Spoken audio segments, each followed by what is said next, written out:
Do you think that race plays a part in wealth distribution, or either a mindset that you can't Today? or cannot? Yeah. No. You don't? No, I don't. I don't. Hey, you and I, we're proof. Why would race have anything to do with it? Put your mind to what you want to do and go for that. It's kind of like religion to me. It's a good excuse for not getting there.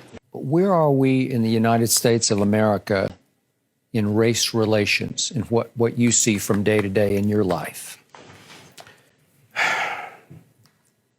Skip, they wouldn't want to ask me that. They wouldn't want my answer to represent it because God knows I have been nothing but blessed.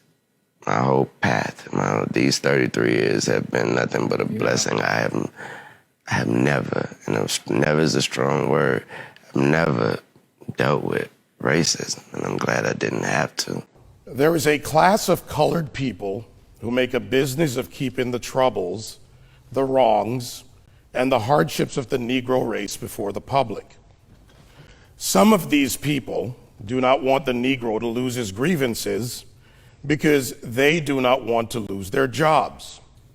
There is a certain class of race problem solvers who don't want the patient to get well. That was said by Booker T. Washington. How are we going to get rid of racism until... Stop talking about it. I'm going to stop calling you a white man. Yeah.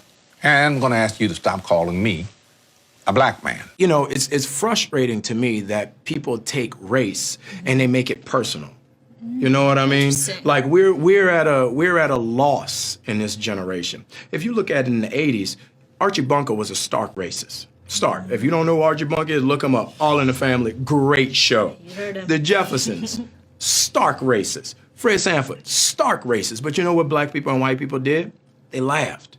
You watch 48 Hours with Eddie Murphy and Nick Nolte. Both of them hated each other because he was black and because he was white. You know what they did? They laughed. But I asked you what the racial breakdown was of your audience. Do you remember this? And you told me the only black face you could see in the whole audience was your makeup artist. I believe that's what you said, and she was in the front row, right?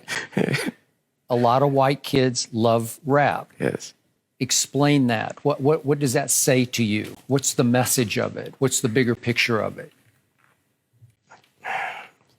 I don't want to be bashed because I don't want to sound like I'm on the wrong if there is a side, but I thought that was clearly a message that there was no such thing as racism.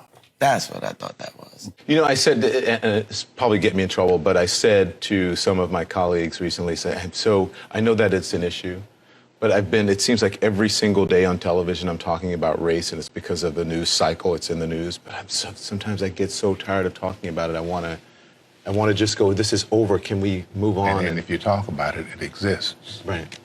Yeah. It's not like it exists and we refuse to talk about it, but making it a bigger issue than it needs to be is the problem we have.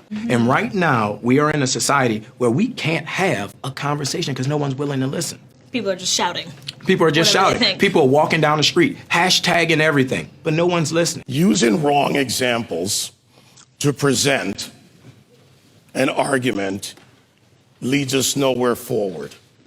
I understand the emotion, and I respect my opposition, but when you go into the areas of making false charges and living in the past, you do not address the issues of the present. And, you know, incarceration rates in America has been a problem, especially as opposed to minorities.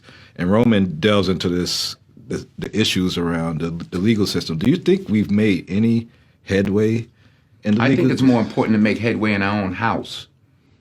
By the time the system comes into play, the damage is done. They're not locking up 7-year-olds. In the 1960s, 80+% of blacks were two-parent homes.